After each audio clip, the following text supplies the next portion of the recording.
தேனி மாவட்டம் தேக்கடியில் 17வது மலர் கண்காட்சி கோலாகலமாக தொடங்கியது. தமிழக கேரளா எல்லையான குமுளி அருகே உள்ள தேக்கடியில் வேளாண் தோட்டக்கலை சங்கம், குமுளி பஞ்சாயத்து நிர்வாகம், மன்னாரத்தரை கார்டன் இணைந்து நடத்தும் 16வது மலர் கண்காட்சி கல்லறைக்கல் மைதானத்தில் கோலாகலமாக தொடங்கியது. 1,00,000க்கும் மேற்பட்ட மலர்கள், நூற்றுக்கணக்கான மருத்துவ மூலிகை செடிகள், அலங்கார செடிகள், தோட்டச் செடிகள், சமையலறை தோட்டம் அமைக்க தேவையான செடி நாற்றுகள் அனைத்தும் பார்வையாளர்களை கவரும் வகையில் இடம்பெற்றுள்ளது.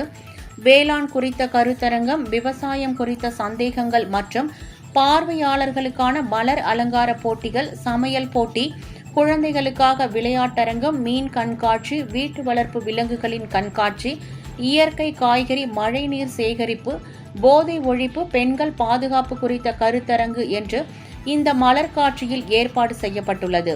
வரும் ஏப்ரல் 20ஆம் தேதி வரை 25 நாட்கள் மலர் கண்காட்சி நடைபெறும்.